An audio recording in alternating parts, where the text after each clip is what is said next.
प्रणवार्थाय शुद्धज्ञानैकमूर्तये निर्मलाय प्रशान्ताय दक्षिणामूर्तये।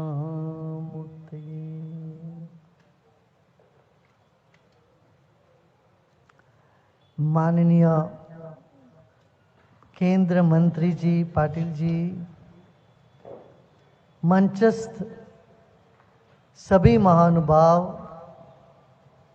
यहाँ के महापौर और सांसद, अन्य सभी कार्यकर्ता,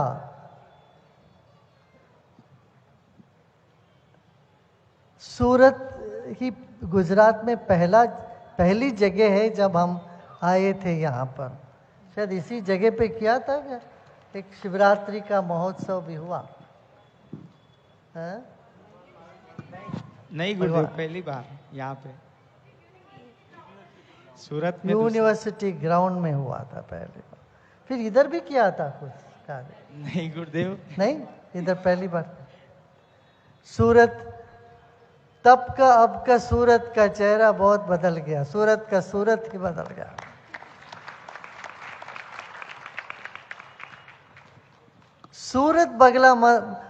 सूरत बदला मगर आपका भाव नहीं बदला है। आपका भाव वैसा ही है जैसे पहले भी था। मैंने कहा अभी बहुत कम समय है। जब राजेश जी और बकुल जी वगैरह हमारे पास आए थे, गुरुदेव आप गुजरात पधारे हैं, आधा दिन आप सूरत के लिए ज़रूर देना।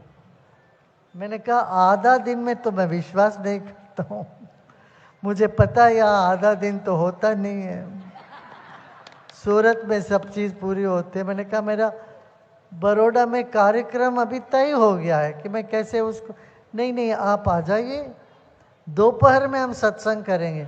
मैंने कहा धूप होगा, दोपहर में कौन आएंगे, इतने धूप में कैसे बैठेंगे लोग? नहीं, हम सब के लिए कैप का भी अरेंज कर देंगे। तो सब कैप पहन के बैठे। मैंने इनका इतना आग्रह था, गुरुदेव इसी बार अभी आप आइए, और कम समय में इन्होंने सब, और पूरे कार्यकर्ता यहाँ के जो भी कार्यकर्ता गण हैं सब मिल कर के किया। इससे ये दर्शाता है कोई भी चीज़ असंभव नहीं है। और गुजरात के लोग यदि मन करते हैं तो दुनिया को इधर से उधर कर देंगे।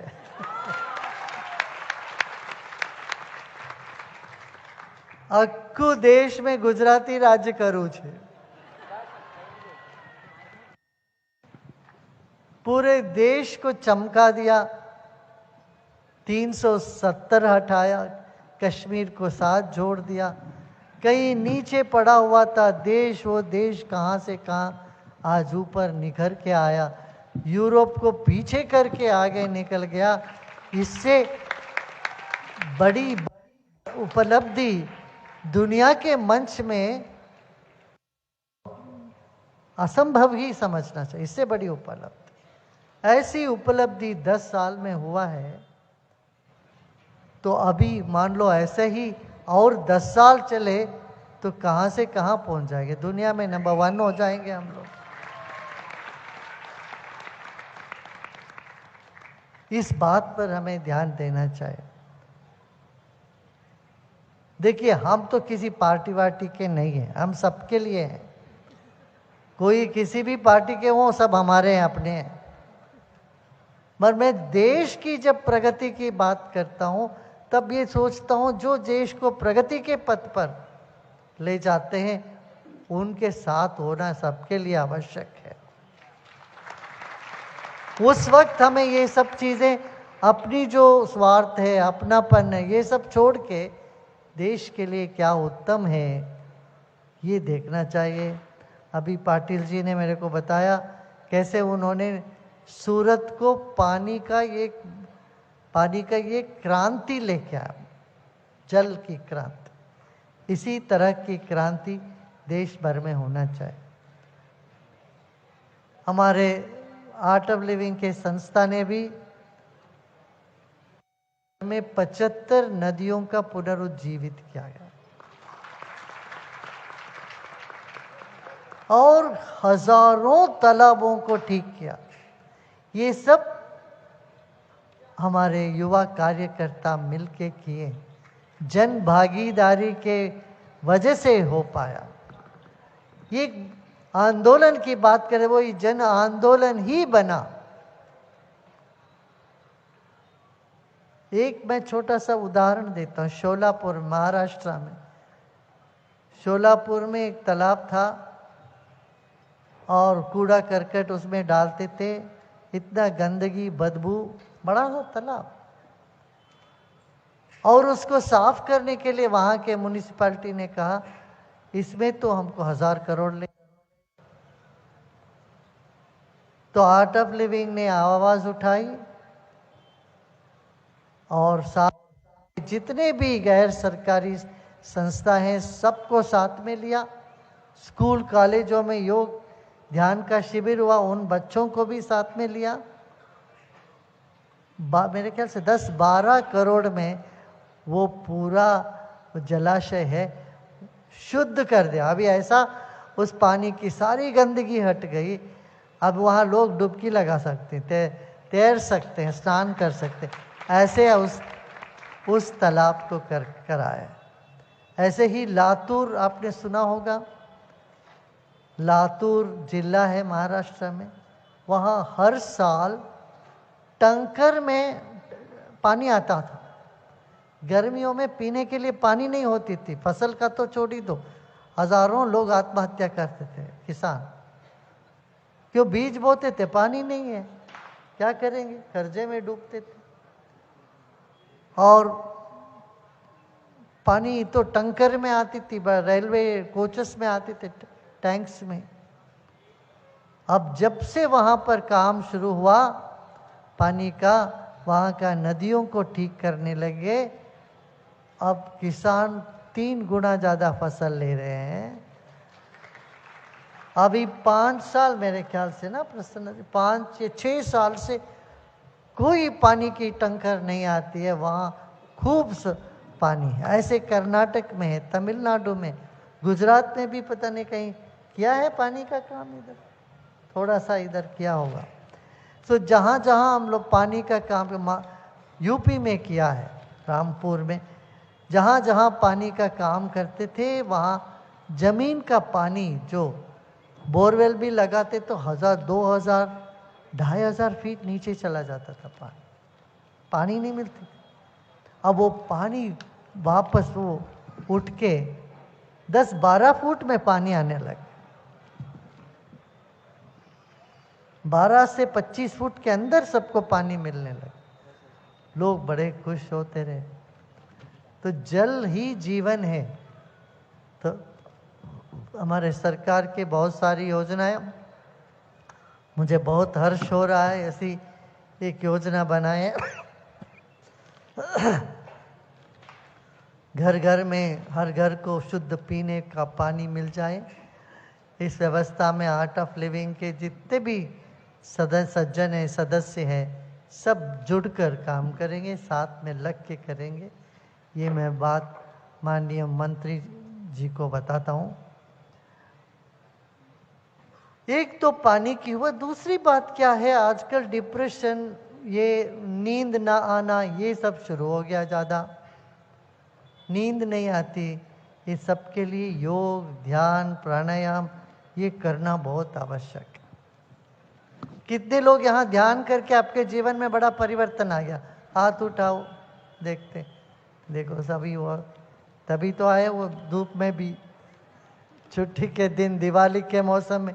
इस मुझे पता है इस मौसम में सभी लोग छुट्टी मनाने बाहर गांव चले जाते हैं, बाहर जगह चले जाते हैं ना।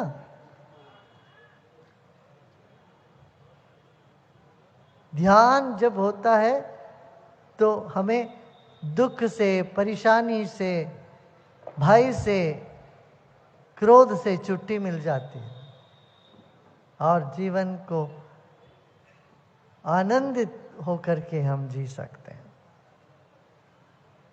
तो इसी कारण हम आते हैं, देखो, गुरु किसी जगह आते हैं तो सबकी समस्या साथ में लेने के लिए आते हैं। तो आप लोग सत्संग में आए हो, यहाँ से बाहर जाते वक्त बड़े मुस्कान के साथ जाना चाहिए। कोई समस्या साथ में लेके नहीं जाना चाहिए। सारी समस्याएं गुरु के पास छोड़ के जाते हैं। यही रिवाज है, यही पुरातन पद्धति है। नूतन और पुरातन का समावेश ही सनातन है।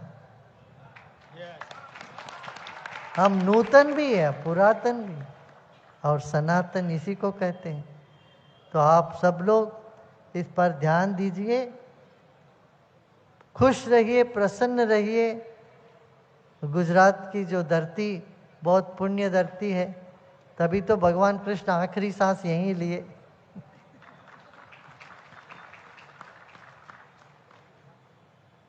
और सबसे पहला ज्योतिर्लिंग भी यहीं पर है, गुजरात में। जिस धरती को शिव जी की माँ का, भगवान कृष्ण का आशीर्वाद मिला, उस धरती में आप सब लोग पैदा हुए हो, जी रहे हो, और यहाँ की संस्कृति को जीवंत रख रहे हो। ये बहुत आवश्यक है। मैं महिलाओं को, जितनों को देखता हूँ, आजकल क्या होगा, शहरों में एक फैशन हो गया, बिंदी नहीं लगाते हैं। ये मुंबई का कल्चर है। मुंबई में होता था, दिल्ली में होता था। आप देख रहे हैं गुजरात में भी आने लगे। मैं सबको बोलता, बिंदी कहाँ तुम्हारा? आप ध्यान दीजिए। और बोलते बिंदी गिर गया, भूल गया हूं। ये सब बहाना है। मैं इन सब बहानाओं को नहीं लेने वाला। कैसे गिर जाए? झुमका नहीं गिरी, बिंदी गिर गई। बिंदी लगाना चाहिए, अपना रीत रिवाज को बनाए रखना चाहिए। मैं हमेशा कहता हूँ कि अरे, त्योहार के दिन भी, शादी, दिवाली, होली के दिन भी बिंदी नहीं लगाते हैं तो आपके बच्चे कैसे करेंगे फिर आगे चल के? भूल ही जाएंगे सब संस्कृति। ये नहीं, यहाँ का गरबा जैसे है,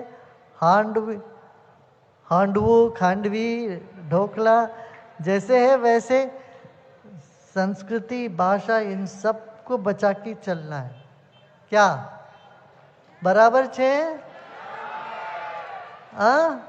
पाचड़ जो बैठे हैं वो हाथ उठाइए। ये बहुत आवश्यक है। अपने संस्कृति के प्रति गर्व करो। और सबके साथ मिलनसार बन के रहो, सबको गले लगाओ, सबसे प्रेम से रहो। शांति, क्रांति के साथ शांति होनी चाहिए, शांति के साथ क्रांति होनी चाहिए। कमजोर से शांति नहीं मिलती है, कमजोरी से। कमजोर होने से भय होता है। इसलिए हमारे शास्त्रों में कहा गया, नायमात्मा बलहीन न लभ्या। कमजोर आदमी को आत्मा भी नहीं मिलेगा। और हमारा बल हमारे भीतर से आती है, बाहर से नहीं। बाहर कुछ भी रहे, आदमी भयभीत होकर रहता है, और भय और डरे डरे रहते हैं। डर दूर होना हो तो दैवी शक्ति के सहारा लेना पड़ेगा। आप सारी देवी देवता देखिए, हाथ अभय हस्त माने अभय, माने डरो मत, कोई डर नहीं है तुम्हें। इसी को अभय हस्त बोलते हैं। और वरद बोलते, वर दे रहे हैं, तुम डरो मत, ये भगवान कहते हैं आप। तो इस बात पर आप लोग ध्यान दीजिए, डरिए मत। अपनी सारी जो समस्याएं यहीं पर छोड़ के मुस्कुराते मुस्कुराते प्रसन्नता से आप जाओ।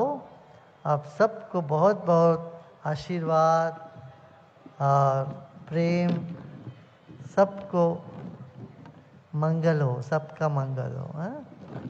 બધાને આશીર્વાદ આપી દીધું, નૂતન વર્ષાને આશીર્વાદ છે બધાને। તમારે સારા प्रॉब्लम यहीं छोड़ के जाओ, ठीक है।